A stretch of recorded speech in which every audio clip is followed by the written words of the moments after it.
ಅವಕಾಶವನ್ನು ಕೊಟ್ಟಿದ್ದಕ್ಕೆ ನಿಮಗೆ ಧನ್ಯವಾದಗಳು. ಅವರ ನಾಯಕರಿಗೂ ಕೂಡ ನಾನು ಧನ್ಯವಾದಗಳು ಅರ್ಪಿಸ್ತೇನೆ. ಒಂದು ಪ್ರೊವರ್ಬ್ ಇದೆ, leader can create only followers but legendary create many leaders. Devaraj Arasu ಅವರು legendary, not a leader, is a legendary. He created so many leaders. ಅವರ ಕಾಲದಲ್ಲಿ ಅವರ ಗರಡಿಲಿ ಪಳಗದಂತವರು ಕರ್ನಾಟಕದ 5 ಜನ ಮುಖ್ಯಮಂತ್ರಿಗಳಾದರು. ಬಂಗಾರಪ್ಪ, ವೀರಪ್ಪ ಮೊಯ್ಲಿ, ಎಸ್.ಎಂ. ಕೃಷ್ಣ, ಜಯೇಶ್ ಪಟೇಲ್, ಧರ್ಮ ಸಿಂಗ್. ಯಾರು ದೇವರಾಜ ಅರಸು ಗರಡಿಯಲ್ಲಿ ಪಳಗಿದಂತ ಅವರು 5 ಜನ ಮುಖ್ಯಮಂತ್ರಿಗಳು ಮಾಡಿದಂತ ಒಂದು ಕೀರ್ತಿ ಹೆಗ್ಗಳಿಕೆ ಇದ್ರೆ ಆ legend leader, my dear leader Devaraj Urs. ನಾನು ಅವ್ರು 1982ರಲ್ಲಿ ಅವ್ರು ನಿಧನರಾದಾಗ ನಾನೊಂದು ಸ್ಟೂಡೆಂಟ್ ಲೀಡರ್ ಆಗಿದೆ ಮಂಡ್ಯ ಇಂಜಿನಿಯರಿಂಗ್ ಕಾಲೇಜಲ್ಲಿ. ನಾನು ಅಪೀಲ್ ಮಾಡಿದೆ, ದೇವರಾಜ ಅರಸು ಅವರಿಗೆ ಮರಣೋತ್ತರ ಭಾರತ ರತ್ನ ಪ್ರಶಸ್ತಿ ಕೂಡ ನಾನು ಅಪೀಲ್ ಮಾಡಿದೆ.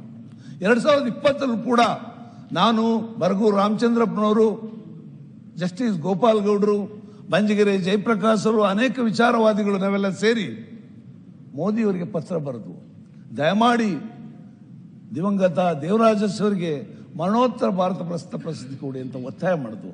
ನಾನು ಈಗಲೂ ಪ್ರಾರ್ಥನೆ ಮಾಡ್ತೇನೆ, ನಮ್ಮ ರಾಜ್ಯ ಸರ್ಕಾರ ದಯಮಾಡಿ ಕ್ಯಾಬಿನೆಟ್ ಮೀಟಿಂಗ್ ಇಟ್ಟು ದಿವಂಗತ ದೇವರಾಜ ಅರಸು ಅವರಿಗೆ ಮರಣೋತ್ತರ ಭಾರತ ಪ್ರಶಸ್ತಿ ಕೊಡ್ಲಿಕ್ಕೆ ಕೇಂದ್ರಕ್ಕೆ ಶಿಫಾರಸನ್ನು ಮಾಡಬೇಕು ಅಂತ ನಾನು ಕಳಕಳಿಯಿಂದ ಮನವಿ ಮಾಡ್ತೇನೆ.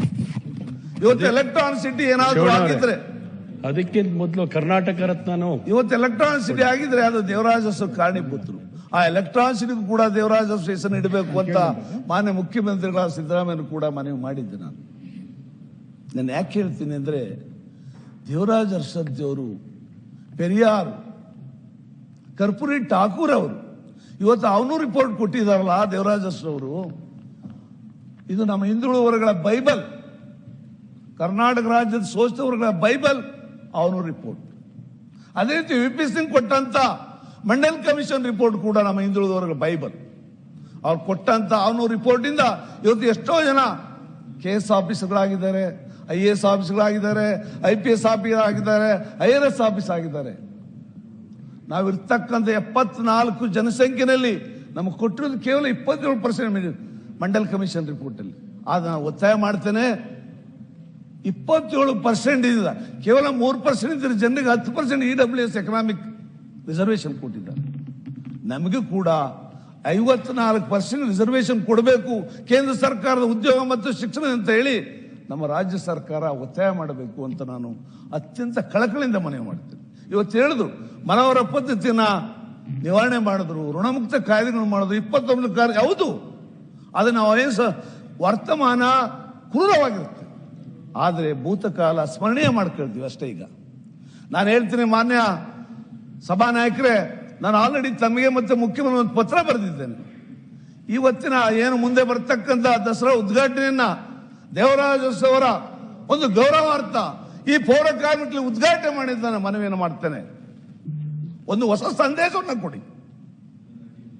ಯಾರೋ ಉದ್ಯಮಿಗಳು, ಯಾರೋ ಸ್ವಾಮೀಜಿಗಳಿಂದ, ಮಠಾಧಿಪತಿಗಳಿಂದ ಉದ್ಘಾಟನೆ ಮಾಡೋದಲ್ಲ.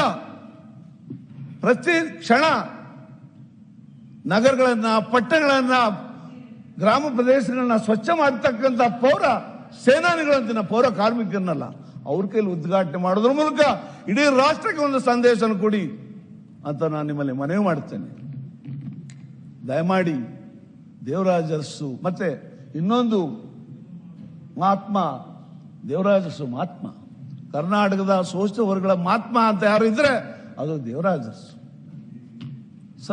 ಕಣ್ಣಲ್ಲಿ ನೀರಲ್ಲ, ರಕ್ತ ಬರುತ್ತೆ ಅವ್ರು ನೆನೆಸ್ಕೊಂಡಾಗ. ನಾನೇನೋ ಅವರ ಯಾಕೆಂದ್ರೆ ಅವ್ರ ಚರಿತ್ರೆಗಳನ್ನ ಓದ್ತಾ ಅದೇ ರೀತಿ ಸಿದ್ದರಾಮಯ್ಯ ಕೂಡ ದೇವರಾಜ ಅರಸು ಗರಡಿ ಅವರ ಹಾಕಿದ ದಾರಿಯಲ್ಲಿ ಅವರು ಕೂಡ ಪಂಚ ಗ್ಯಾರಂಟಿಗಳ ಮೂಲಕ ಈ ರಾಜ್ಯದಲ್ಲಿ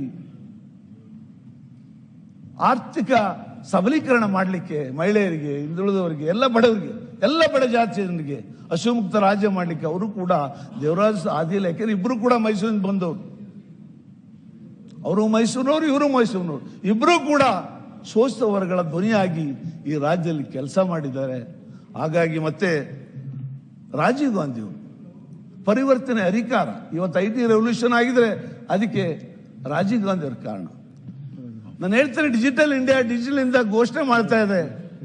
ಡಿಜಿಟಲ್ ಇಂಡಿಯಾ ಆಗ್ಬೇಕಾದ್ರೆ ನೀವು ಬಡ ಮಕ್ಕಳಿಗೆ ಲ್ಯಾಪ್ಟಾಪ್ನ ಸರ್ಕಾರದಿಂದ ಕೊಡಿಸಿ, BPL ಕಾರ್ಡ್ ಇರ್ತಕ್ಕಂಥ ಬಡ ಮತ್ತು ಪ್ರತಿಭಾವಂತ ವಿದ್ಯಾರ್ಥಿಗಳಿಗೆ ಉಚಿತವಾಗಿ ಲ್ಯಾಪ್ಟಾಪ್ ಅನ್ನ ಕೇಂದ್ರ ಮತ್ತು ರಾಜ್ಯ ಸರ್ಕಾರ ಕೊಡ್ತಕ್ಕಂಥ ನಿರ್ಣಯವನ್ನ ಮಾಡೋದ್ರ ಮೂಲಕ ದೇವರಾಜ ಅರಸು ಮತ್ತೆ ರಾಜೀವ್ ಗಾಂಧಿ ಅವರ ಗೌರವನ ಸಂಪಣೆ ಅಂತ ಹೇಳಿ ನನ್ನ ಮಾತನ್ನು ಮುಗಿಸ್ತೇನೆ. ನಮಸ್ಕಾರ. ಹೆಚ್ಚಿನ ವಿಡಿಯೋಗಳಿಗೆ ಪ್ರತಿಧ್ವನಿ ಯೂಟ್ಯೂಬ್ ಚಾನೆಲ್ ಸಬ್ಸ್ಕ್ರೈಬ್ ಮಾಡಿ, ಬೆಲ್ ಐಕಾನ್ ಕ್ಲಿಕ್ ಮಾಡಿ.